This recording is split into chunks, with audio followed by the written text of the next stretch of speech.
We'll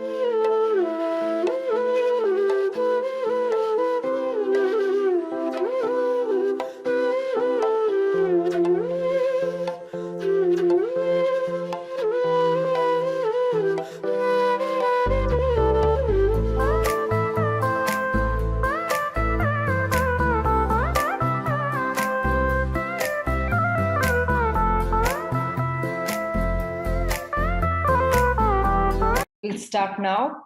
I, Dr. Anita Subappa, welcomes all to this Diabetic Educative Laser Forum. We now start with an invocation. I request Dr. Sumukh to call in our Vignaharta. गणनायकाय गणदैवताय गणाध्यक्षाय धीमहि गुणशरीराय गुणमण्डिताय गुणेशानाय धीमहि गुणातीताय गुणाधीशाय गुणप्रविष्टाय धीमहि एकदन्ताय वक्रतुण्डाय गौरीतनयाय धीमहि गजेशानाय भालचन्द्राय श्रीगणेशाय धीमहि एकदन्ताय वक्रतुण्डाय गौरीतनयाय धीमहि गजेशानाय भालचन्द्राय श्रीगणेशाय धीमहि. I extend a warm welcome to everybody here to the Vignaharta after his Avayami to remove all the obstacles in our brain where we work to diagnose, to treat, and to heal. This being the 100th anniversary of insulin discovery, which has brought in a meaningful change for over 400 million people over the world. So this commemorates the 100th anniversary of the insulin discovery today. So every year we celebrate diabetes on November 14th. So in continuation of this, we at the Department of Periodontology, under the able guidance of Dr. Deepika PC, our professor and head, and our advisor of our special interest group, Dr. Sheila Kumar Gujri, we welcome you to this forum of a continued dental education, which is quite vital to instigate our brain cells. I welcome all of you. I extend a warm welcome to Dr. Anand M, who is here to give you a road into the education way of the oral lasers. I welcome you, Dr. Anand sir, into this forum where our students are waiting to learn from you. I also extend a warm welcome to our Dr. Deepika PC, our one and only head of our Department of Perio, who's been all along with us during the SIG team, wherever we have been. I extend a warm welcome, ma'am. I also extend a warm welcome to the advisor and the brain and the person behind it all of today's laser, Dr. Sheila Kumar Gujri. I also extend a warm welcome to the faculties, UGs, PGs, and all assembled here to learn the details and the trivia and the details of the lasers. I also welcome my SIG group. Of course, without the patrons of this webinar, our welcome speech would be incomplete. I welcome our patrons, our Chancellor, Shri Deshikendra Mahaswamiji. I also welcome our Pro-Chancellor, Dr. Suresh Bodrar, our Vice Chancellor, Dr. Surinder Singh, our Education Chief, Dr. Kushalappa, Academic Chief rather, and our Registrar, Dr. Manjunath B. With all this, I would also like to tell that health is always like money. We never have a true idea of what we have till we lose it. So let's make it better. So we have all love for all of us is education. That's the reason we have all been in this webinar or in the dentistry or in whichever field we are practicing. So we're thriving in it towards an excellence, education par excellence. So with this note, I request our Deepika PC to say a few words on today's program. Thank you, Anita. We'll start at the very beginning, a very good place to start. Goes the two lines in the movie, a song in the movie Sound of Music. That's what we are doing today. We are giving a very beginner's course of laser for everybody, because that is where you start learning about laser. And laser is part of everyone's armamentarium now. So laser is very popular now, and in every department we use it. So learn at the very beginning and later excel in it and use it very successfully in your practice. Without much ado, we'll start off with the speech itself, because I don't want to bore you all anymore. So I think we should start with the webinar now. I request Dr. Sheela Kumar Gujri to introduce our speaker of the day. Very good evening to everybody, and thank you, Anita, who is the group leader of the SIT. And I would like to thank also and welcome also Mr. Shiv Kumar, who is the technical manager of Sirona Lasers of Dentsply, and he is the one who helped me to arrange this program. So I would like to welcome him before I call on Dr. Anand, where I will be introducing him to you all. Dr. Anand has done his BDS from Bapuji Dental College and Hospital. He has worked as a technical product specialist in Dentsply since June 2012, and he trains the sales team in Dentsply, as well as he has addressed all the various dentist queries regarding specific products, and he organizes and coordinates and conducts CD programs in various colleges and clinics, as well as he is a dental practitioner. Plus, he has been working as a professional product specialist since 2019 onwards in South India. So with this, a brief introduction, I welcome Dr. Anand, and would like to start with the program without much delay. So welcome to everybody, and let's hear what Dr. Anand has to say. Good afternoon, ma'am. Thank you all for introducing me. Before we start, let me share my screen.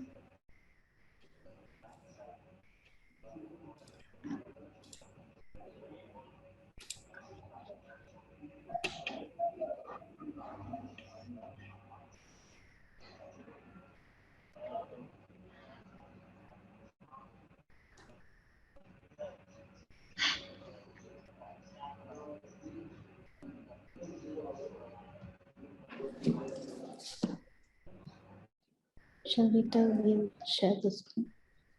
Hope everybody is able to see my screen. Yes, sir, we are able to see it.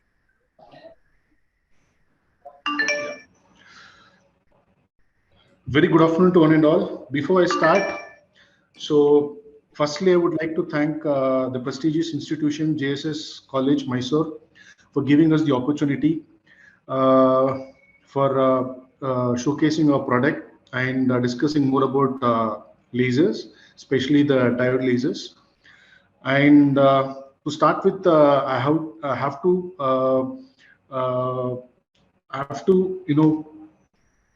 start with our principal of the college, Dr. Ravindra sir, for giving us the opportunity. Thank you, sir. And the organizing committee, Dr. Deepika ma'am, Dr. Sheela ma'am, and Dr. Anita ma'am, for giving us the opportunity for showcasing our product. So we'll start with the lecture without any delay, and I hope and I believe that fortunately we are in an era, or we are at a time when dentistry is evolving, and evolving in the sense we are at a time when dentistry is under a revolutionary stage, because we are digitally evolving right now. If you could see, there is a lot of technological advancement which is happening with respect to dentistry. Fortunately, we are all there here to learn, to evolve ourselves, to unlearn few things which we've been practicing all these days, and to adapt for the change, and start inculcating that into our practice. Right. So the day today is for the laser. So and the product what we'll be discussing is called the Sirona Blue Laser. So before we go into the product, I would like to throw a little glimpse on what is diode lasers all about, right? So before we start, I think before we start looking into the laser, so let us start looking into the light first. So I mean to say the ordinary light, right? So when I talk about ordinary light, so it forms the part of the it forms the part of the electromagnetic spectrum. It forms a small part of the entire range of electromagnetic spectrum, right?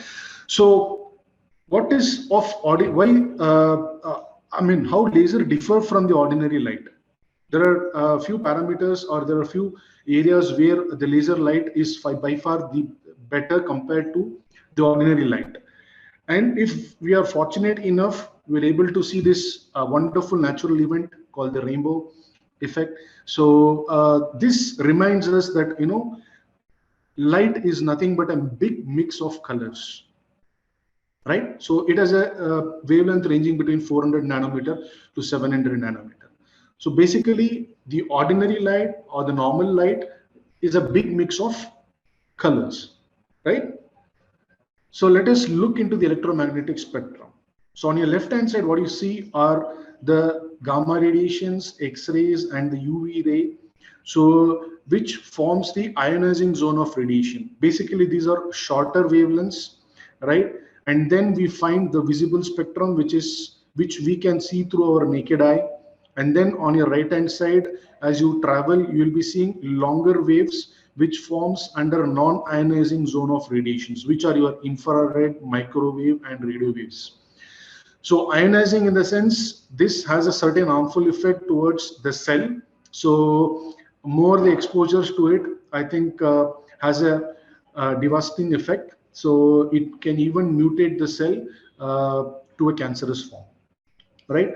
So, and then we have a visible spectrum, which we can see through our naked eye, and then comes your infrared, microwaves, and the radio waves, right? So what is the acronym of laser? What laser stands for?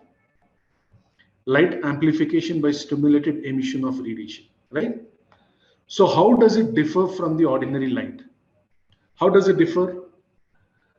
If you could see the laser actually emits one specific color. So that is the reason we mention laser as a monochromatic one. So if you could see, there are certain lasers, there are a variety of lasers available today for industrial purposes and for healthcare purposes as well. So it belongs to a wavelength, a particular wavelength, and this particular wavelength will emit only the particular color. So if you could see, the laser is monochromatic. That means it emits only one color, right? That means it has one wavelength, as compared to the ordinary light, which is a big mix of the wavelength, right? So the other thing, what we can look into the laser beams are synchronized. I mean to say that if you could see the waves of the laser, I mean, light has two properties. It can be dealt with two properties. One is the photons of the light, and then there is a wave of the light, right? So when I look into the wave of the light source, so there is something called spatial and temporal. Yes, there is something called spatial and temporal coherence. So that means to say that, so an ordinary light doesn't have this synchronization between spatial and temporal waves, whereas the laser beam has a coherent spatial and temporal waves, right? And that's the reason it is synchronized. And because of it, we are able to get one concentric or one particular color emission of the laser. Now, how can we use this for our healthcare purpose, right? So as we looked into the light, which is monochromatic, which is spatially and temporally coherent, I mean to say that they are synchronized, right? And the beam are collimated. I mean to say that the laser beam, unlike the ordinary light, it's focused and intense. This is, the chart represents a normal light. So if you could see how the normal light behaves, and this is how the focus of the laser light will be throughout the intensity, I would like to give us certain examples here. So the first one, I would start with the ordinary light. So we all know that ordinary light is a big mix of the wavelength and the color, right? So it is not spatially or temporally coherent. It is an incoherent light. So the moment I switch on the light, it travels through a beam, right? And now, when, if you could see, there are other source of light which is available in the market, right? Which is spatially, which is having a synchronization of the beam.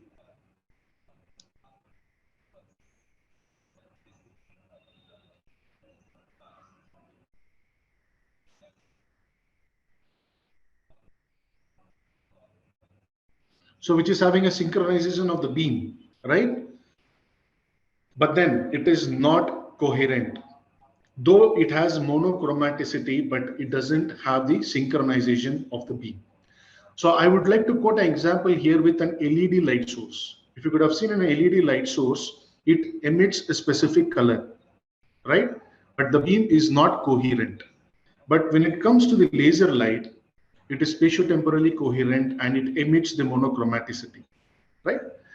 And it travels in one collimated or one focus intense beam. Right. So before we delve into the laser, right? So let us look into the few parameters where we can handle this laser. So laser can be handled in two ways. I mean to say that there is something called continuous power, right? So what is continuous power mean? So if suppose I select a wattage of 0.5 and throughout my time of firing, consider a minute of 1, that is around 60 seconds. So throughout my firing, my wattage or my power will be around 0.5 throughout the procedure. So there is something called, yes, and how we can measure this continuous wave or the laser energy, right? It's nothing but the joule. It is represented as a joule, right? Now, there is other way to look at the laser as well. So if you could see this, there is an intermittent firing of the laser. So I mean to say that, so when I select a power watt of 1 and I laser it for a period of a minute, right? So if you could see, there is a regular intermittent firing of the laser. On and off, there is a pulse of the laser. So this is known as the pulse or the energy, right? But then there is an off. So there is an on of the energy and there is an off. So that means there is an intermittent firing of the laser. So as you see this intermittent firing, the pulse is represented as a frequency. So the 1 watt of power, when I use it on a period of time for firing, so it is able to generate three frequency of energy. And the frequency is measured with respect to the hertz, right? And there is something called, yes, duty cycle. So the duty cycle mean it includes both the firing phase and the resting phase. The combined effect of the firing phase and the resting phase is known as a duty cycle, right? It's the relation between the both. And there is something called a peak pulse mode, which I'll be discussing here. So the reason why we operate the laser in different forms, in continuous mode and in a pulsed mode. So when I operate in a continuous mode, right? So there is an uninterrupted laser beam which is continuously fired throughout my procedure. Now, when you have a continuous uninterrupted supply of the laser, that means I get good power control. That means my ablation or my cutting will be at the best or at the optimum when I am trying to use it under a continuous wave mode, right? It doesn't mean that pulse mode is not effective. But in pulsed mode, or it is also represented as a chopped mode, it can also be termed as an intermittent mode as well. So there is an on and off of the firing of the laser. I mean to say that there is a firing, there is a resting phase, there is a firing, there is a resting phase. And now where I can utilize this? I can utilize this where I need a better thermal control. See, one thing, let us make it sure, I mean, make it understand or make it clear that when we are trying to use this light, okay, the light is getting converted into heat. So that is how the reaction, that is how the interaction will happen. So when you're trying to lace this light over the tissue, there is something called photothermal response, which is happening on the tissue, right? So when there is thermal response, to control the thermal response, we need a better mode. So when we are handling patients like geriatric patients or the pediatric patients, so there I think continuous wave may not suffice for the situation, because patient psychologically the patient might be not cooperative. He might be a little apprehensive. So just to get a better thermal control there, what we can do is that we can utilize this pulsed mode or the chop mode. So where we can distribute the energy in equal intervals with a resting phase and a firing phase, so that I get a better thermal control with an effective ablation as well. Right? So there is something called peak pulse mode here. So with respect to the peak pulse mode, if you could see, there is a short burst of an energy for shorter interval of time. Right? So if you could see the chart, right, it is mentioned as, you know, the short burst of energy stays there for 20 microseconds, and the frequency is at its highest. I mean to say that in a shorter interval of time, I'm utilizing a short burst of an energy with higher frequency. What it does is that it gives a better thermal control than the chop mode, because here the interval of the resting phase is more comparative to your chop mode, right? So before we look into the light, I mean to say that laser also, right? We need to understand how it behaves, right? How it behaves. Imagine when light is hitting a surface, what happens? The lights get transmitted, it gets reflected, there is a scattering of the energy, and there is an absorption of the energy as well, right? This, the one we are very much concerned about with respect to this is the absorption of the energy and the transmission of the energy. Absorption is essentially required for the ablation procedure, and then for transmission, we require it for the photobiomodulation therapies, which we'll be discussing in the later on slide, right? So eventually the light energy will also get scattered on the tissue. There is some amount of energy which is getting wasted, and there is some amount of reflection also which is happening on the surface. So if you could see, the lasers what we utilize in our dental field falls under near infrared zones, right? So these are not visible, this doesn't fall under visible spectrum. So these are your infrared lasers, and these are known to create some problem to your naked eye, right? So the reflection, of course, is a matter of concern here, because we are using metal instruments in our premises or in our inventory, right? So there is a chance of reflection. So to safeguard ourselves with the direct interaction of this light towards the eye, so safety goggles have been given along with the unit. So make sure when you're trying to use a laser, make sure that you wear the glasses, the safety glasses, and then perform the procedure, right? And now this is an eye opener for everyone, because every light has its own power density, right? I'm talking about the natural available light on the left hand side. If you could see, there is a light bulb of 100 watt of emission, and you can see the power density it can generate. It is around 0.01 watt per centimeter square. Now when coming to the sunlight, right, it generates a power density of around 500 watt per centimeter square. And the street light, the high voltage halogen lamps, right, can generate up to 1000 watt per centimeter square. And now if you could see, it's a surprising one, because the laser what we have utilized in the machine called blue, which is basically a visible, it falls under a visible spectrum. It emits blue in color. So if I would calculate the power density of this particular wavelength or this particular laser, it is coming close to around 10,000 watt per centimeter square. The energy is so high, the energy is so intense here. We can make out the power density, which we can utilize it for our procedures. And when it comes to NDR lasers, so you can see there is still higher output of the power density. It is close to around 50,000 watt per centimeter square. And it goes on and on as we try to move further with respect to the wavelength. So when I use carbon dioxide lasers, right, so they come close to around a million watt per centimeter square, right?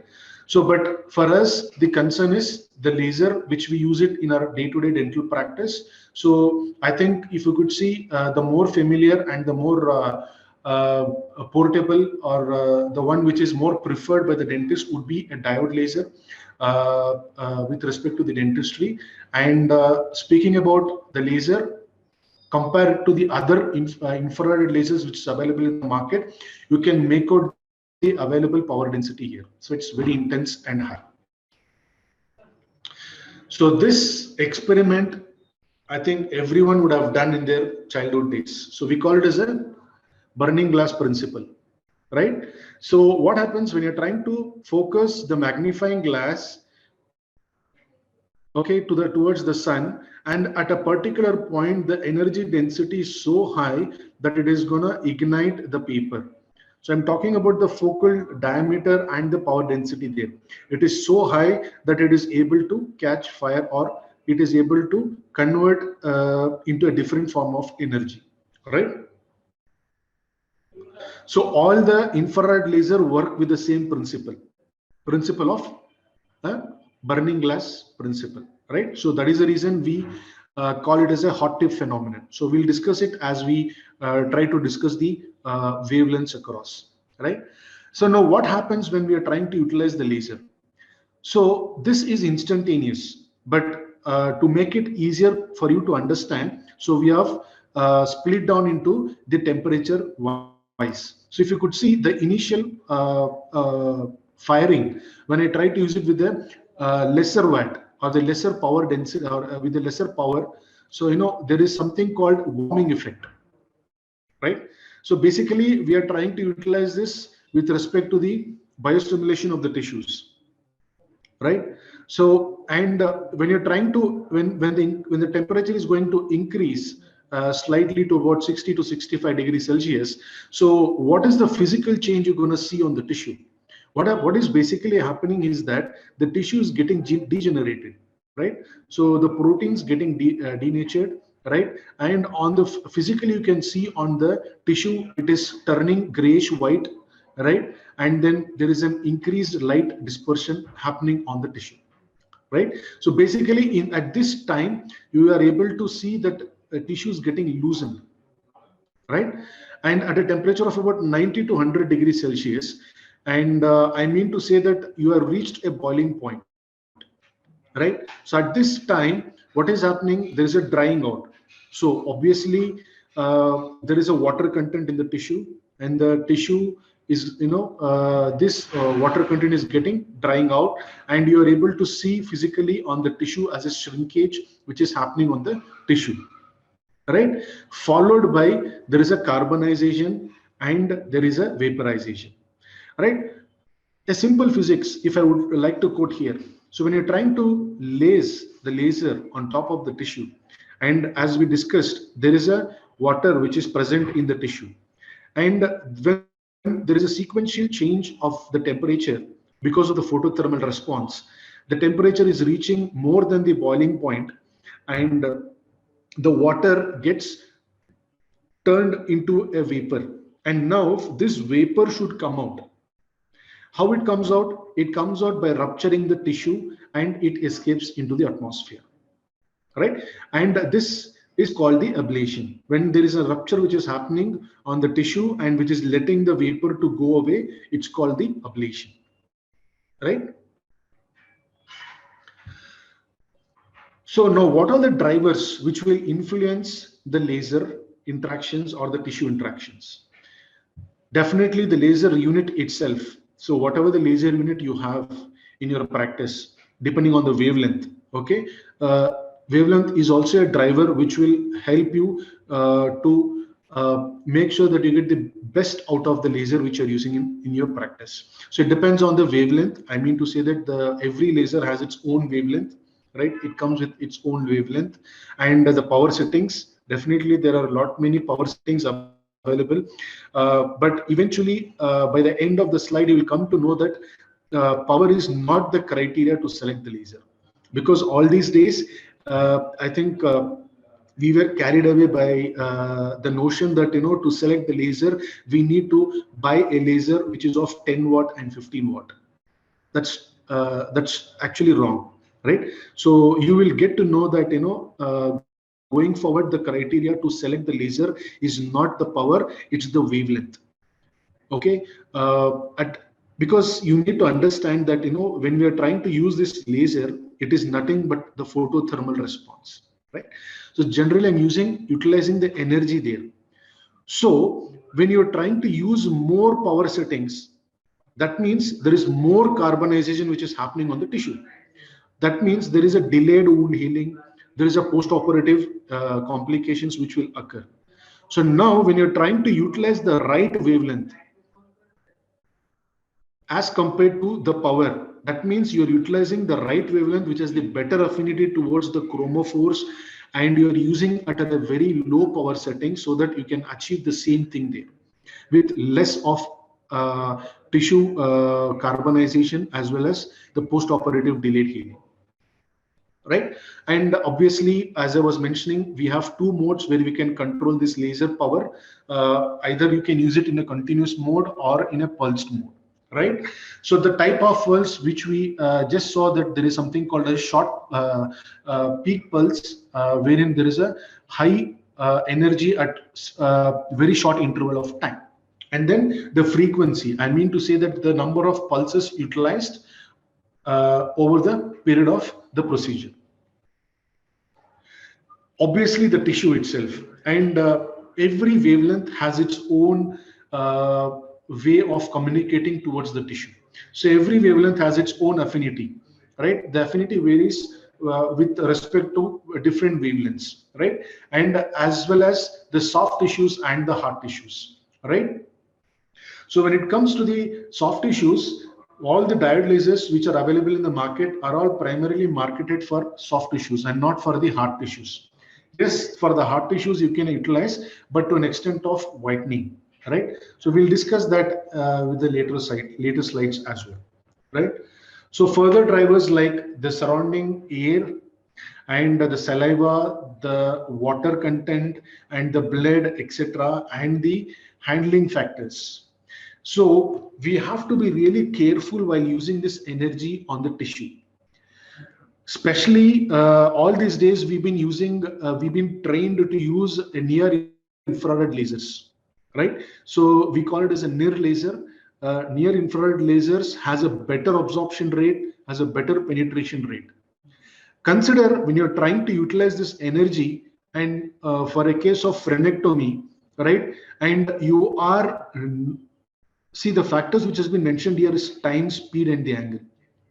So if you are trying to stay there for longer duration of time, eventually the absorption rate is so high, the energy is getting not only absorbed on the superficial tissues, but yes, on the underlying tissues as well. So once it hits the periosteum, it will start necrotizing the periosteum as well, because the energy is intense, right? So you have to be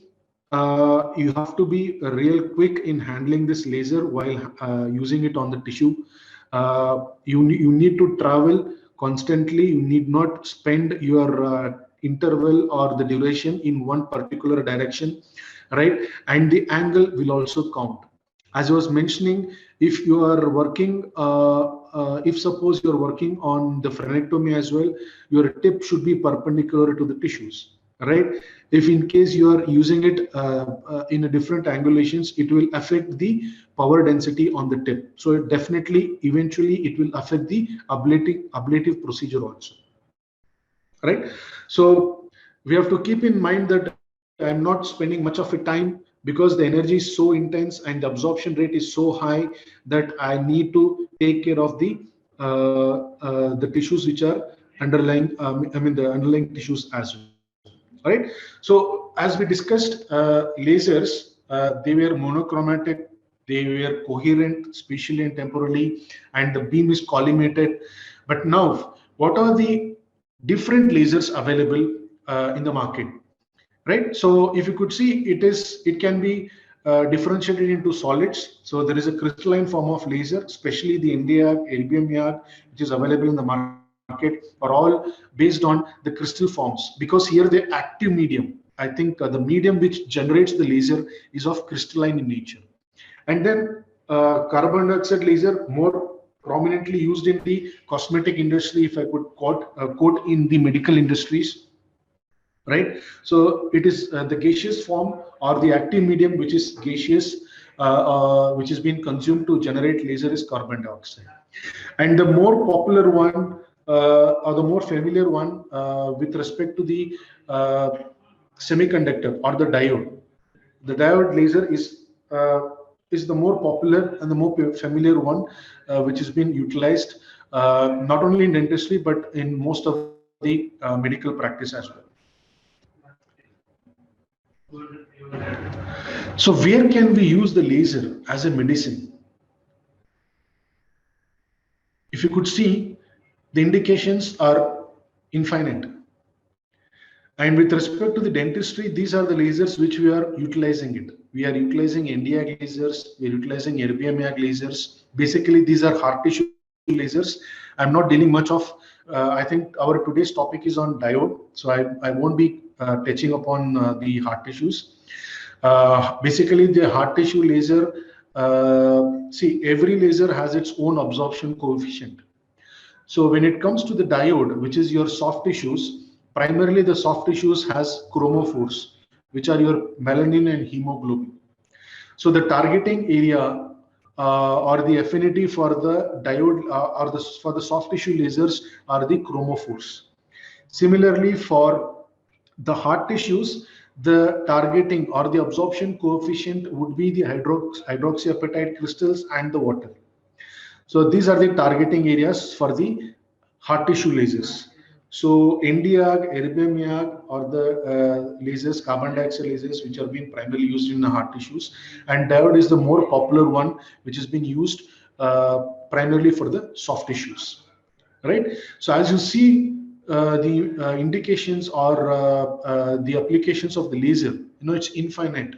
So the reason why I'm stressing this is because, don't try to look at laser as a cutting tool.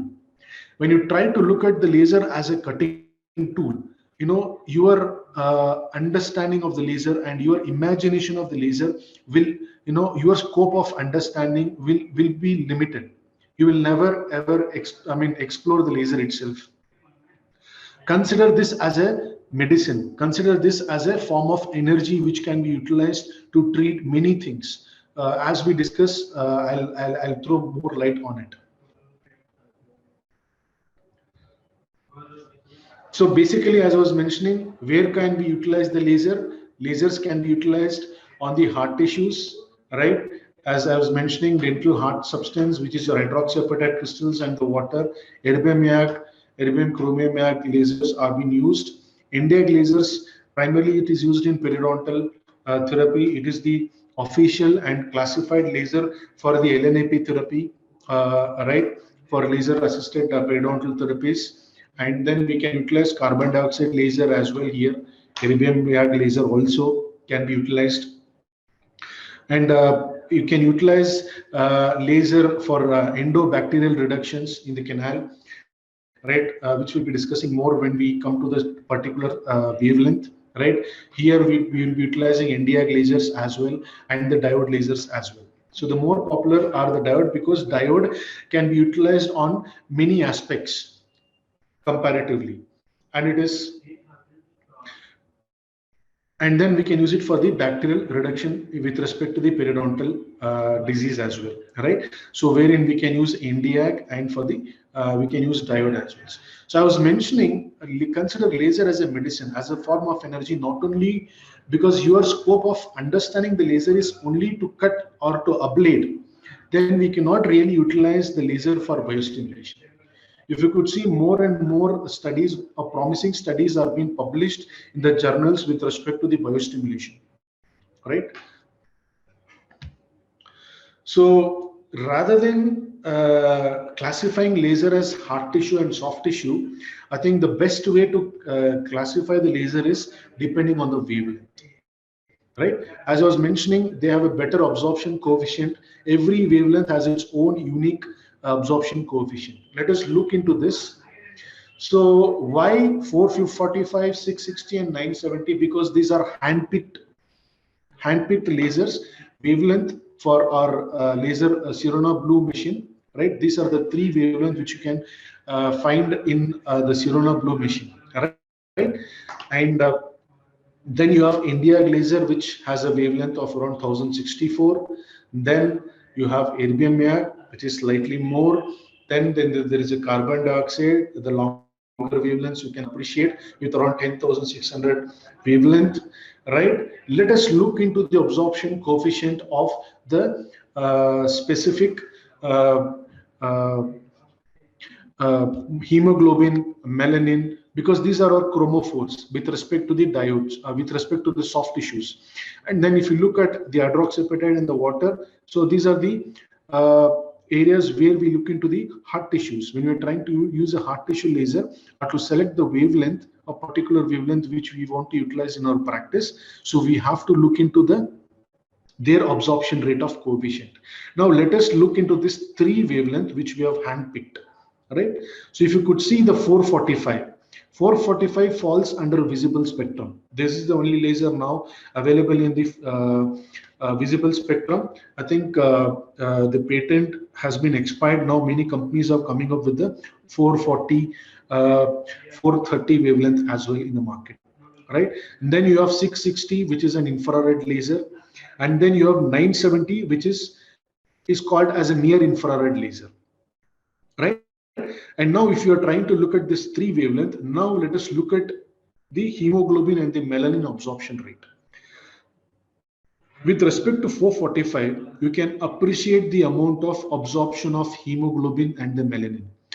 The absorption of hemoglobin is very high with respect to the 445 wavelength, right?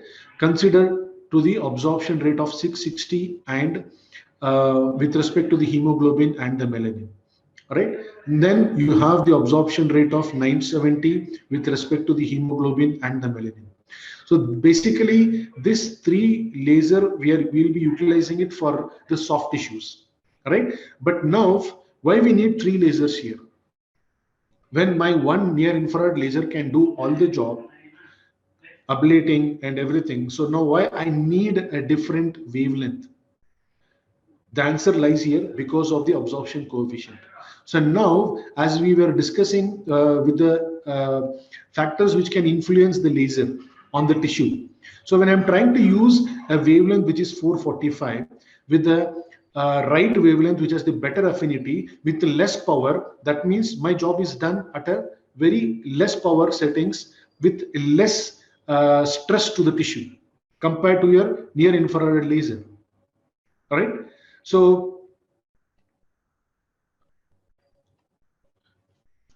we discussed regarding the laser now. Laser beam are monochromatic, they are coherent, they're collimated. And the laser which has been utilized for the dentistry ranges between 380 nanometer, which falls under the ultraviolet range, towards the 10,600, which is your carbon dioxide laser, which falls towards the infrared range, right? So diode laser is the more popular in this particular aspect of the electromagnetic spectrum, so which falls between 400 nanometer to 980 nanometer. So any diode lasers, if you find in the market, they fall between these ranges, right? Or this wavelength. So the wavelength, and thus the absorption range of the laser determines the respective range of indications. So as I was mentioning, each wavelength has its own absorption coefficient, and depending on that, we can try to utilize this for the better optimization with respect to the ablation and with respect to the other aspects in dentistry.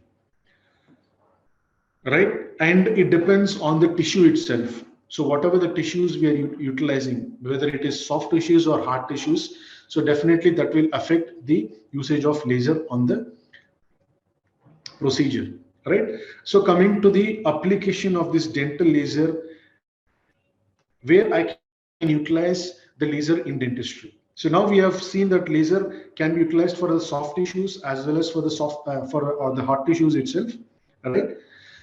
Where can we utilize it? We can utilize it for the ablative procedures, which include your frenectomy, which include your gingival toughening, and which include you can use it for for example, if in case you have placed an implant and the implant has been covered by the soft tissues, we have to expose the implant body. There we can utilize the laser.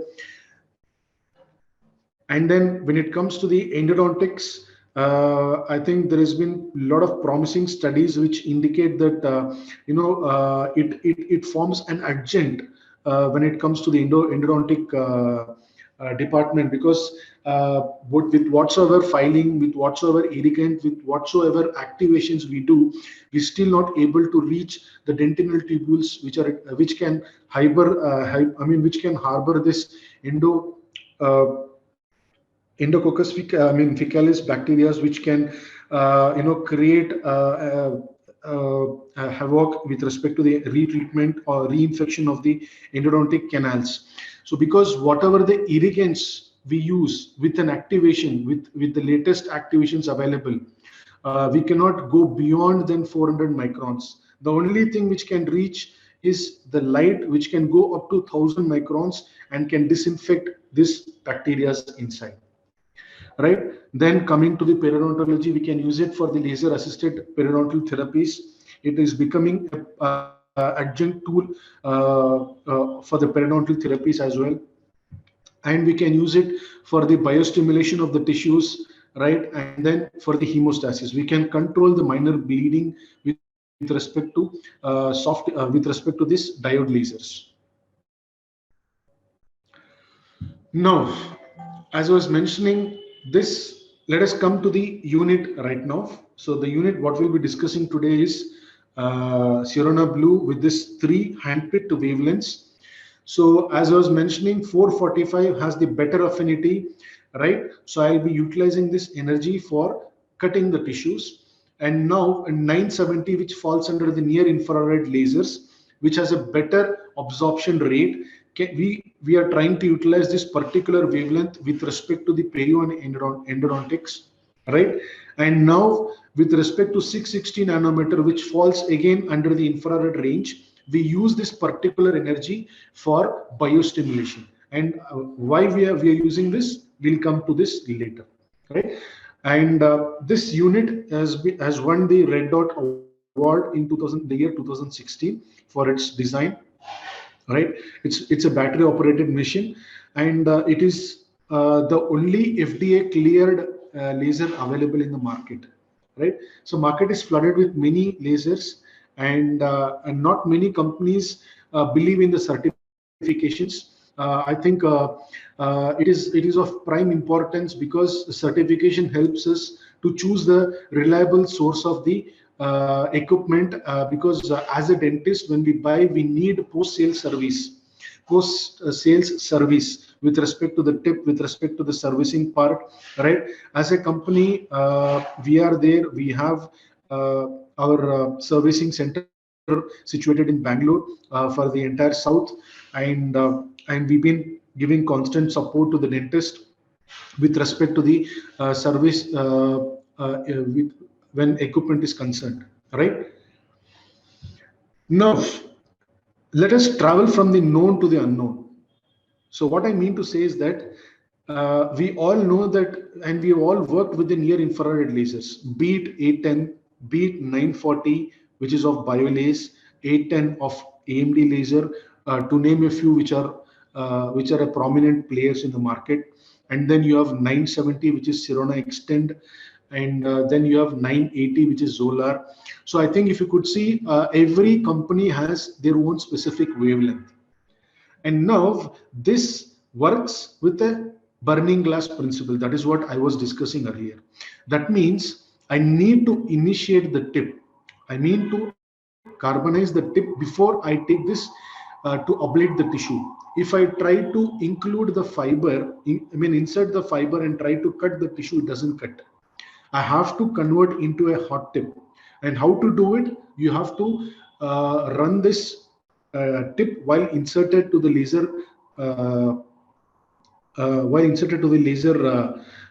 You have to either initiate with a dark pigmented paper. So I think readily available in our clinic or in our practice is the articulating papers. So we can utilize an articulating paper to carbonize the tip. And some companies mention that we can utilize the cork to carbonize the tip. For example, Biolase recommends using cork to carbonize the tip. But generally, other infrared laser, they recommend to use a dark pigmented paper. So readily available are the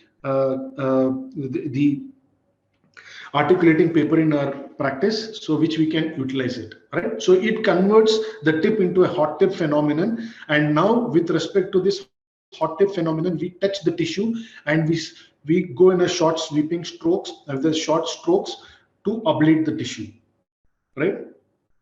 Now where we can utilize this energy, where we can utilize this infrared or the near infrared energy with respect to the application, right? So see, if you could see, we have evolved from using this towards the laser now. Why the laser is turning out to be advantageous? Because most of the patients are not willing to have a cut, and because the conventional way of cutting the tissue, which includes an even full healing response, I mean to say that it needs a primary intention of healing. So then you need to give analgesics, antibiotics to make sure that there is no reinfection which is happening at the surgical site. A lot of things need to be taken care, and there are a lot of post-operative instructions to be followed. So generally, patients will never like to have a scalpel or the blade, to cut the tissues, because there have been a lot of even full response to it, right? Now with laser, the advantage is that with lasers, this can be converted into an uneventful form, because once we use laser, and because of the intense energy and the temperature is so high that it creates a sterilization at the point contact. So you need not worry about the sterility at all. And it ablates the tissue, and the healing is secondary intention. It doesn't involve inflammation of the tissues, right? So and most of the time, most of this procedure, when it is done with laser, you need not give any analgesics or the antibiotics, right? So it is turning out to be a magic wand with respect to our practice, right? So that's the reason why it is getting more popular, and I think more and more patients are getting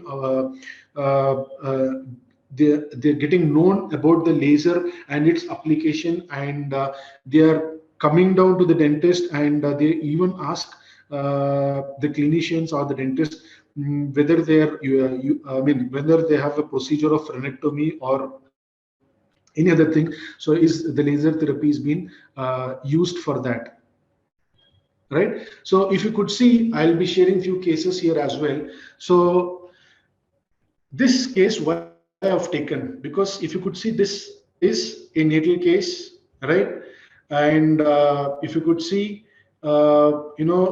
handling a baby at this point would be a difficult task, because while handling with your conventional way, you might end up creating an eventful response. But with laser, I think instantaneously you can start ablating the fibers, and then the results are in front of your eyes, right? So the entire area is completely bloodless, and it doesn't need suture for its healing, right? And the entire area, because of the laser energy, right, it is sterile. So you need not worry about the sterility of the surgical site as well, right? And now I can use it for frenectomy, for cutting, for gingivectomy, for cutting the tissues, right? And when it comes to 970, with this particular machine, we recommend to use this particular wavelength for endodontics and periodontology. So we are not recommending this particular wavelength for cutting the tissue. Why? Because if you could see the machine, the output of this machine is only 2 watt, and 2 watt is not sufficient for ablation, right? So we have limited the usage with respect to reducing the power. The reason being because we want to utilize this energy because of its better penetration with respect to the perio and endo, right? Because we have a better wavelength, which we'll be discussing lately for ablation, right?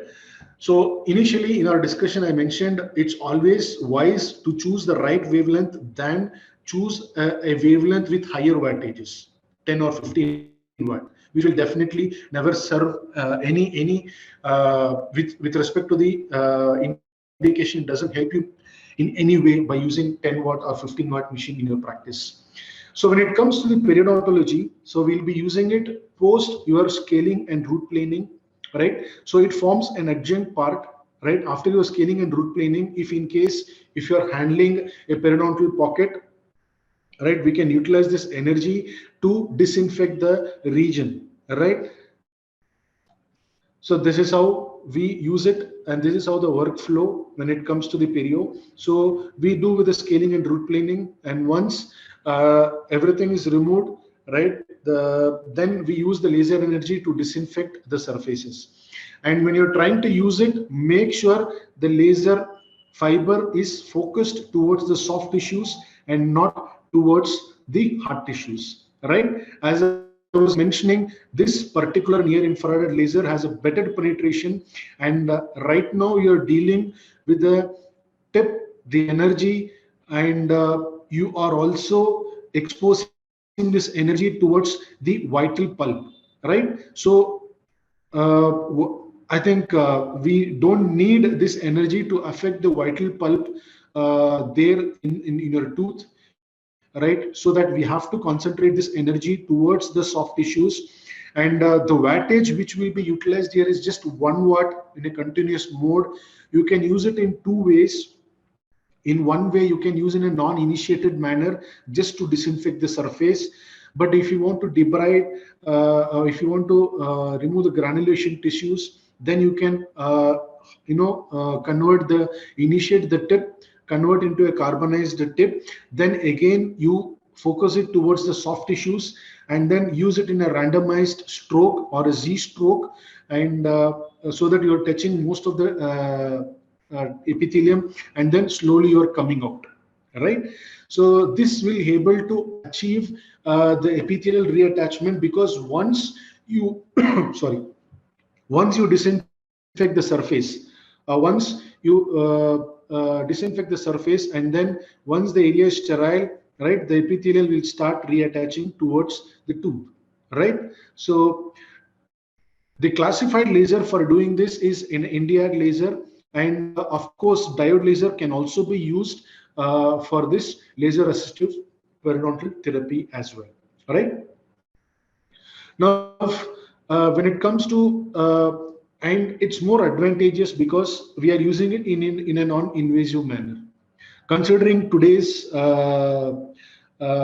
situation, we are coming out of this COVID scenario now, and there are cases like the case with the predisposing factors, with the systemic conditions, especially the uncontrolled diabetes. I think suturing and all is a difficult task to maintain. because patient, if he's an uncontrolled diabetes, I don't think so. Patient might not be in a better way to control or to take care of the post-operative instructions, right? So in those, in those cases, I think laser will definitely help, and there is no as such contraindications for lasers. It can be safely used, it can be safely used, when you have this predisposing factors like diabetic mellitus, when you're trying to deal a patient who is having a diabetic mellitus as well, an uncontrolled one. And make sure that you take your physician opinion before you proceed, right? And coming to endodontics, because this particular wavelength, as I was mentioning, 970, all these days we've been utilizing this for ablative procedure, right? Now we are not utilizing this for ablative procedure, but yes, we are utilizing this for perio and endo because of its, we are trying to utilize the absorption rate of this energy, right? Depth of penetration towards the tissue, right? When it comes to endo, so even though whatever the file system you use, even though whatever the irrigants we use, and even though we use an activations, irrespective of sonic or ultrasonic form, again, the reach is very limited, because I'm concerned about the efficalis, which can harbor in this dentinal tubules deeper to the up to 1000 microns. And now with all your procedure, with endo, with irrigations, with activations, right, you can reach up to 400 microns and not beyond that. And now there is always a chance that it gets reinfected, right? So now it has been used as an adjunct now. So most of, if you could look into a lot of journal publications with respect to the laser, there have been a lot of promising studies with respect to the laser being utilized for canal disinfection, right? But make sure that canal is moist. You need to place this laser fiber in the moist canal, or else you will char the dentine, right? And the energy utilized will be 1 watt continuous wave is what we'll be utilizing. We have to use in a concentric manner. We have to travel a millimeter a second. Start from your working length, a millimeter short. And when it comes to the perio also, if in case you have established your pocket length, which is around 7 millimeter or 8 millimeter, then always make sure that you are not going to the established length. You are always a millimeter short. You can utilize a stopper for it to for your guidance, so that you are not going beyond, because your objective there is to disinfect, not to ablate the tissue, right? And here also, here objective is to disinfect, right, not to ablate. And use it in a 1 watt continuous wave, concentric circles. Start from apical region, a millimeter short to your working length,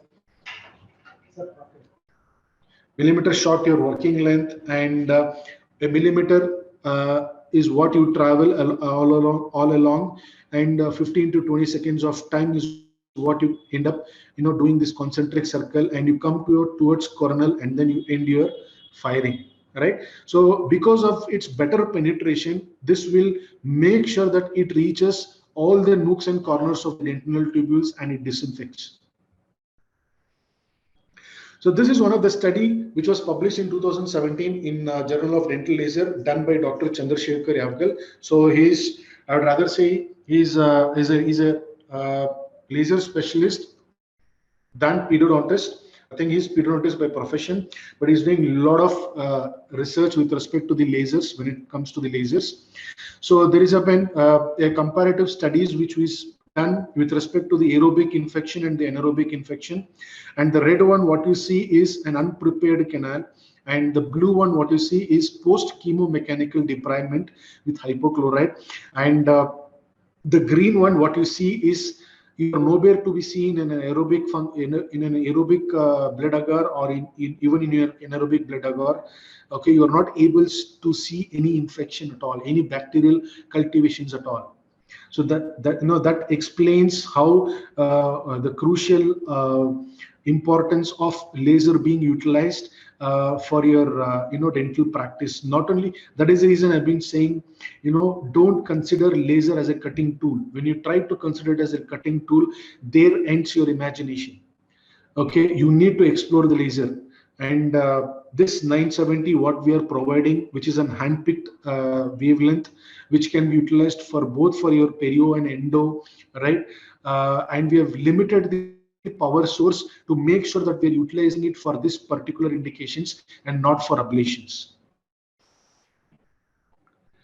Now, coming to this 660 nanometer, right? So again, because I was mentioning, we are traveling from the known to the unknown. So we are still in the infrared laser now. So we have done with 970 nanometer, which is your near infrared laser, right?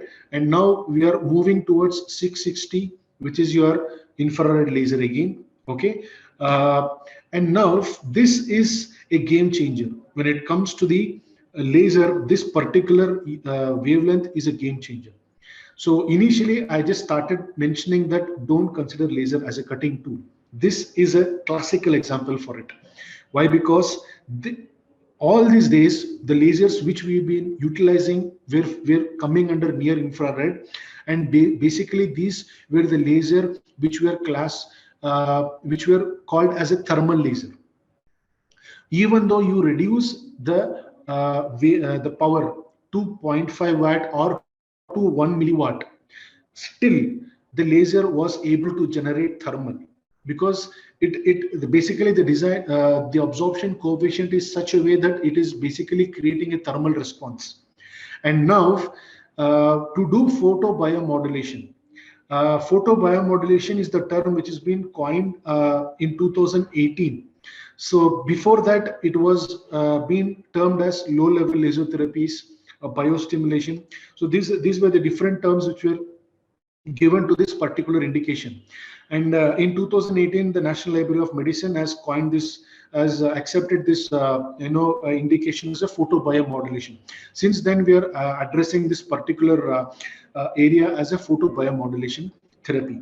Right. So anything with respect to the low-level laser therapies or biostimulations comes under PBM. It's nothing but photobiomodulation, right? And how it does? Because this particular 660 nanometer is termed as a cold laser. This laser doesn't emit thermal radiation at all. It is trying to communicate. It is trying to speak to the language, speak in the language which is required for the cell to heal. How it does? Simple. It is basically affecting the cytochrome C oxidase in your mitochondria, which will synthesize more of ATP molecule, which is the power source required. And in turn, it does increase the reactive oxygen species to take care of the free radicals. And then there is an increased nitrous oxide in your system, which will increase the circulation. What is basically it is doing? It is basically reducing the pain, reducing the inflammation, and letting the body to heal itself. I mean to say that 660 nanometer laser is basically a cold laser. Okay, it doesn't emit any thermal radiation at all. It speaks in a language to the cell where it can heal the cell by itself. See, as you think a human as a whole, it all starts. What is human made out of? Human is made out of an organs. Organs again made out of tissues, and tissues are made out of by cells. So now, when you're trying to create harmony in the cell, and that harmony will affect the tissues, and that harmony will affect the organs, and again that harmony will affect the individual. So basically it is converting the individual into a well-being. It is letting the body to heal by itself, right? So with respect to the PBM, you can use it for treating your temporomandibular joint pain, or aphthous ulcer or non-healing ulcers of any sort, lichen planus, or you have any myofascial pain, and there have been many active indications where you can utilize the 660 nanometer. And for your information, there have been plethora of journals which has been available in the internet for this particular 660 nanometer. See, I've been told that for implant there have been 5,000 articles been published so far, and you will be amazed. Because with respect to this particular wavelength, there are around 3,000 articles being published in the journal. So it has been used to treat the Alzheimer's disease and whatnot. The indications are infinite when it comes to 660. It all started as a sports medicine. This in the initial state, it was started in a sports medicine. Athletes were treated for tendonitis and for other ailments, and then slowly this was introduced to the medical field, and now it is gaining importance in dental field as well. So 660 nanometer is the game changer for your practice, and we have handpicked this particular wavelength, which is a part of your Sirona Blue right now. So we have discussed 970 and 660 now, and this is a case of cheilitis granulomatosa. And see, after doing a laser therapy with 660, and you can see the result in front of your eyes after 5 days. Now, can you imagine? Can you just quote any one plastic surgeon can do this? Basically, that is again an interventions from us. But here we are speaking to the cell in the right language, and we are letting the cell to heal by itself. We are just promoting the healing process when we are trying to utilize the 660 nanometer energy. Now, again, you will be amazed. This is a study which was published in 2014 by Dr. Chandrasekhar Agal again. By the time then 660 was still evolving, right? By the time, I think as a clinician, we were bombarded with near infrared lasers with 10 watt, 15 watt, 20 watt machines in our practice. And we were being told by the company for laser whitening to use it under a highest watt. Right? And for particular time. Now see the study. They have utilized 660 nanometer, and see the energy which is being utilized. So all these days we've been fooled. Maybe we have to unlearn few things. That is how dentistry is evolving now. The reason infrared, because those were the days when we didn't have much of the studies with respect to the near infrared lasers, and now we have a lot of studies to support all these articles. I mean, to support all these indications. Because when we are trying to use near infrared highest power setting, we are aware that there is a better penetration of the energy. Now, when you are doing this whitening, you are doing this whitening on the vital tooth. Now, what about the pulp? Definitely your pulp will get necrotized. And most of the laser bleaching cases will come back to you with the highest degree of post-operative sensitivity. Now, how you will manage those patients? 660 nanometer, which is a cold laser, and the energy which is being used is by far the minimal energy. I'll come to this joules per centimeter, how we have to evaluate to this once we come to this laser dosimetry of it, right? So he has utilized only 4 minutes per tooth with this energy, particular energy with the laser, which is primarily is a cold laser. And this study was done on the opticochemical analysis on the enamel solubility and depth of demineralization.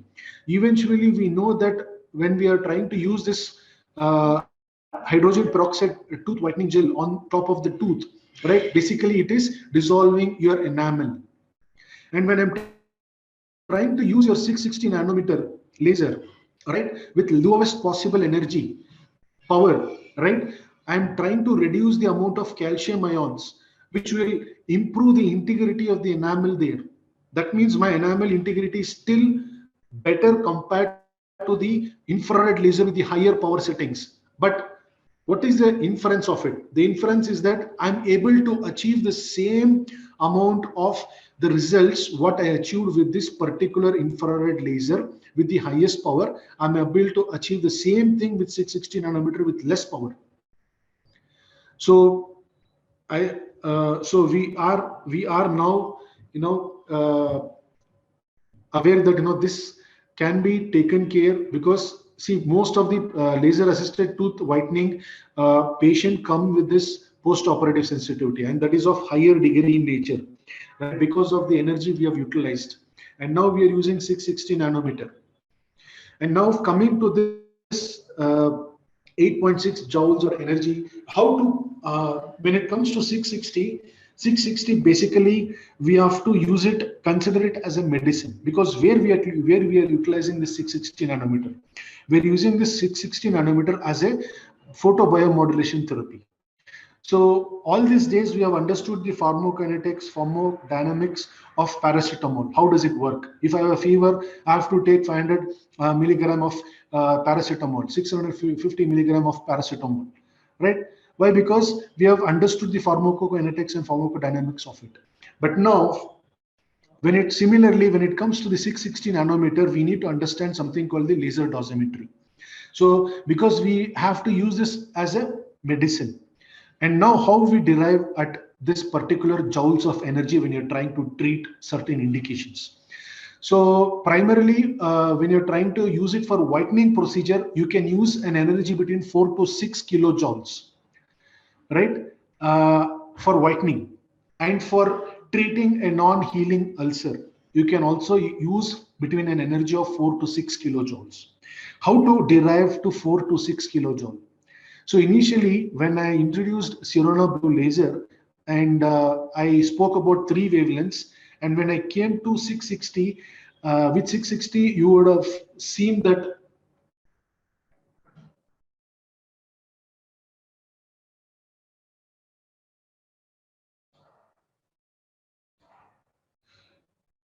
with 660, you would have seen this is the power settings which is available on the machine, which is your 25 milliwatt, 50 milliwatt, and 100 milliwatt, right?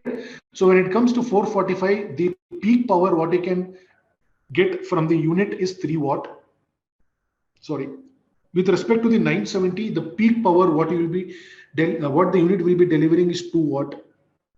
When it comes to 660 nanometer, the peak power what you will be delivering, what the unit will be delivering is 100 milliwatt.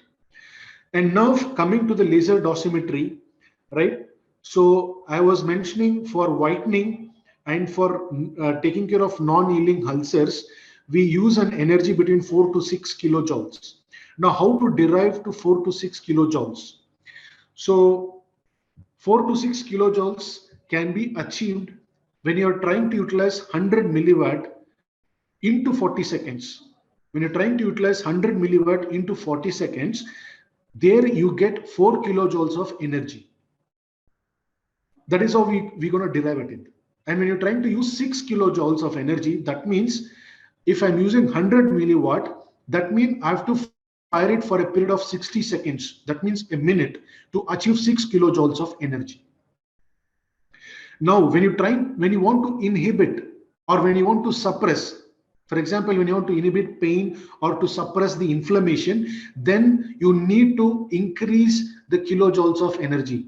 It should double the 4 to 6 kilojoules of energy what you've been utilizing for treating non-healing ulcers. So there we are utilizing somewhere between 10 to 12 kilojoules of energy when you're trying to use it for inhibiting the pain or suppressing the inflammation. So how to derive at it? 10 kilojoules, simple, 100 milliwatt into 100 seconds. There you achieve 100 kilojoules of energy. How to achieve 12 kilojoules? Again, 100 milliwatt into 2 minutes, that is your 120 seconds. There you achieve 12 kilojoules of energy. So that is how we need to calculate the energy here when it comes to 660 nanometer. Anyhow, while demonstrating tomorrow, I think you'll be more clear with respect to this. Coming to the third, hand-picked wavelength, right, which is the blue, which falls under visible spectrum, right, and it is the only first FDA cleared dental laser available. Why? Because there are other blue wavelength available in the market which is still not FDA cleared. They don't have any supportive certifications for it. But as a company, if you want to market a certain unit, we are reaching to the certification agencies to make sure our unit is certified, because that gives the authenticity of the unit, and definitely it builds the reliability in customers' mindset. So when it comes to the blue wavelength, which is your visible spectrum, it emits blue in color. Why we are utilizing this for cutting? This is a slide. If you carefully look at it, all these days we were using 980 nanometer or 810 or 970. When I'm trying to use it under 2 watt under continuous wave, this is an histological study. If you could see the area of contact, as I was mentioning, the infrared, near infrared laser will have better penetration towards the underlying tissues. And now they see the charring which is happening on the tissue. This is called the collateral damage, right?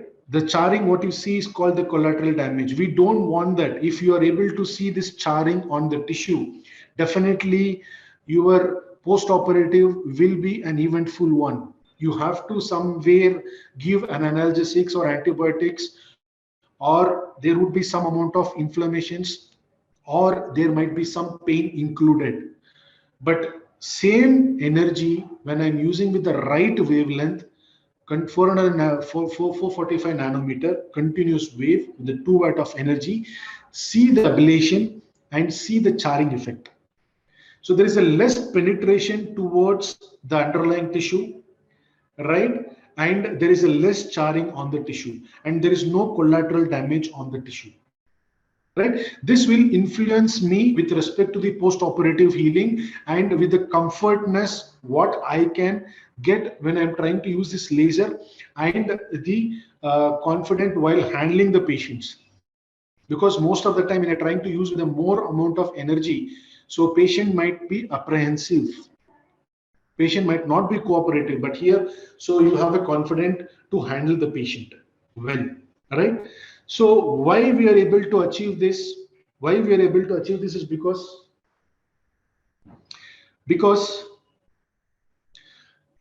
of something called as a true optical ablation. So I'll show this slide before I come to that slide. Why we were able to achieve this is because of the true optical ablation versus the hot tip phenomenon.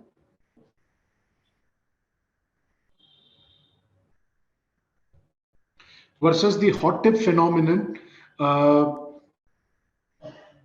Sorry.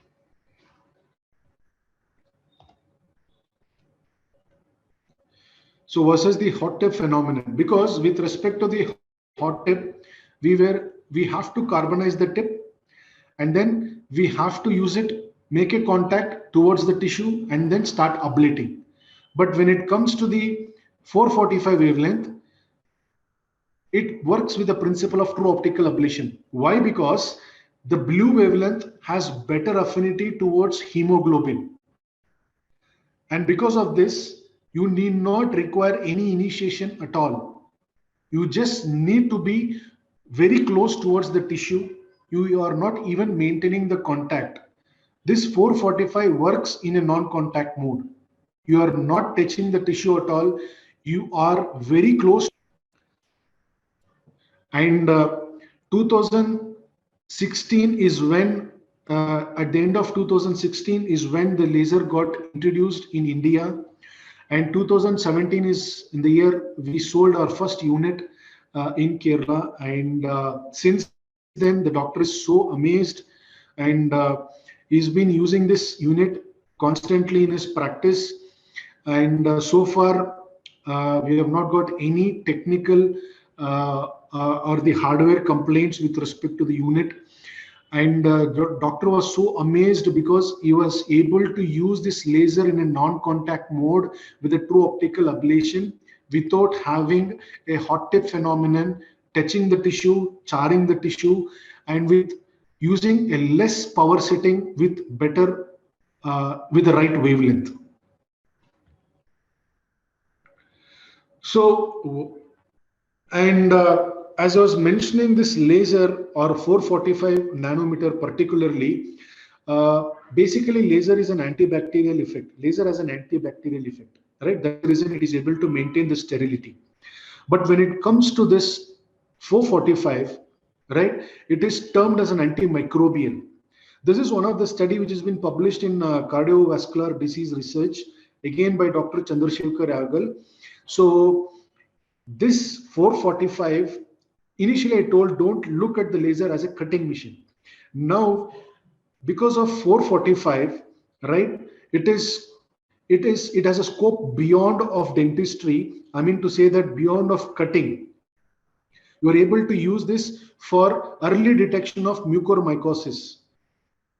There was one device which was designed and been studied with 445 wavelength, and it is able to detect the early mucormycosis in the mouth because of this particular wavelength and the device. Right, this has been published in the cardiovascular disease research. So what I'm saying is that I think every 100 years, the one way or the other, we've been hit. Humankind has been hit very dramatically or very drastically, because now we are talking about COVID, but imagine 100 years back, it was nothing but a Spanish flu. So even at that time, they were wearing masks, they were quarantining, they were maintaining the social distancing, and there was a study which was published, right? Patient who were quarantining during this Spanish flu fared better when they were exposed to the sunlight than the patient who were quarantining under the under the house or the hospital. Why? Because of the blue light, which was able to give a better healing when it comes to the Spanish flu, right? So why I'm saying this is because the laser, which is around 445 nanometer, has been an antimicrobial laser, which has been right now used for early detection of the mucormycosis. And you won't believe, there is one study which is going on in Maratha Mandal College by again Dr. Chandrasekhar Yavgal. So he's trying to differentiate the dental pulp cells, the pulp cells from the stem cells. So he's using this particular light to do that, and so far the results are promising. It is yet to publish. I think I would like to end up or summarize by saying that don't think laser as a cutting tool. So when you try to look at laser as an energy or as a medicine, that is when we can try to include this laser in our practice to treat many indications. So these three lasers are handpicked and been incorporated in one machine, so that as a dentist, as a clinician, I am not limited to use this laser for one or certain indications. So we are actually exploring this with a lot of indications with this three particular wavelength which has been incorporated. So where we can use it in implantology to uncover the implant body. And in case of peri-implantitis, I forgot to mention, there is something called photodynamic approach. With 660 nanometer, we can achieve that by using a specialized dye called toluidine blue or methylene blue, right? For example, a case of peri-implantitis, when I'm trying to use a near-infrared laser, I'm worried because of its penetration for the deeper tissues. I might end up necrotizing my periosteum, or even there is an implant body which is of metal in nature, which can generate heat. But when I'm trying to use a 660 nanometer, which is your cold laser in presence of a dye, right, and which you are able to achieve a better disinfection when you're trying to use it in a PDT manner. And when it comes to endodontics, can also be used in a PDT manner, right, by using a dye, and then you can use it for hemostasis or the preparation, or I mean to say that for the gingivectomy for immediate crown crown impression making, right? Because unlike the scalpel, when you're trying to use in a conventional manner, you have to wait for certain amount of time before you go for the impression, right? But when it comes to the laser, you can immediately go with the impression making because there is negligible tissue shrinkage, which will not affect the crown. Then you can utilize as an adjunct therapy for your periodontal therapy as well, and for surgery for cutting the tissues, and for biostimulation of the tissues, right? So before another tip I would like to give across here is that when you're trying to buy any laser, make sure that you aim the beam and look into the speckle formations. The moment you're able to see a speckle, the moment you're able to see an aiming being focused on the object, so you're able to see this dot formation all around, this is called the speckle. This speckle indicates a superior spatial and temporal coherence. That means the diode which you are using it for your practice is more reliable and will last long comparatively. So this is one of the tip I would like to give it across here, because whenever you're trying to buy any laser, make sure that you lace it across, because this is just an aiming beam. It is not a laser. You can aim it at a particular object and look into the dot formations, the speckle formations. If you're able to see lot of dot formation, that indicates there is a superior spatial and temporal coherence. It's one of the criteria to select lasers. Hope I'm able to conclude, or I am able to open up your mind by saying that don't consider this laser as a cutting tool.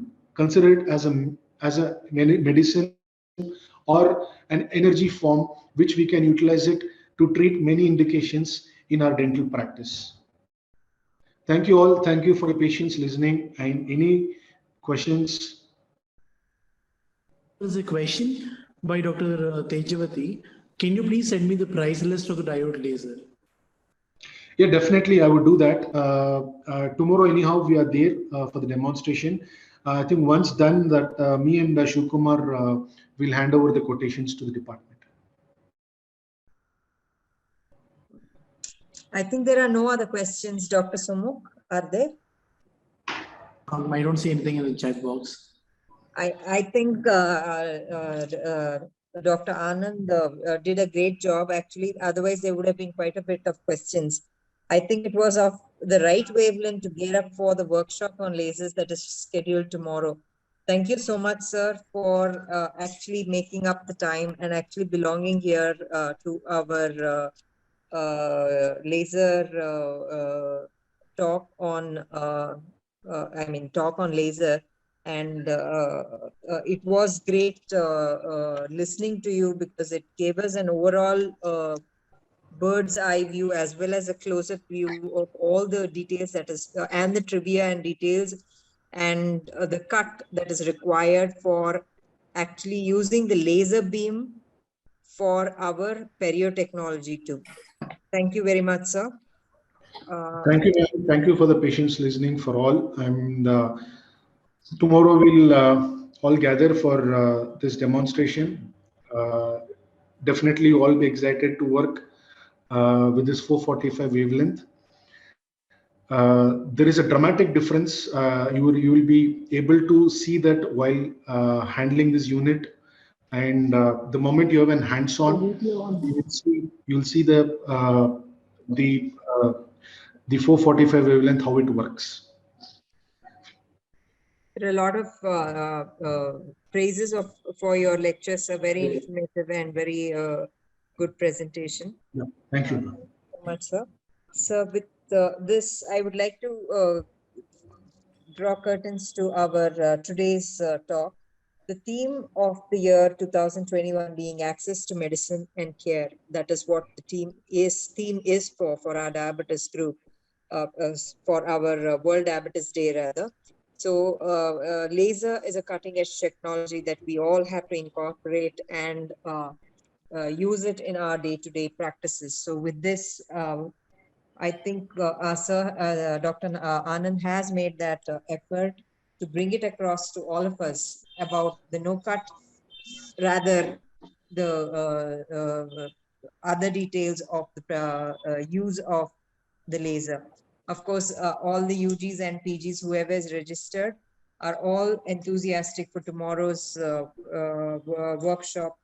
And I think this adds to the laying stone of their knowledge on and use of the use of this laser. I immensely thank our speaker of the day, Dr.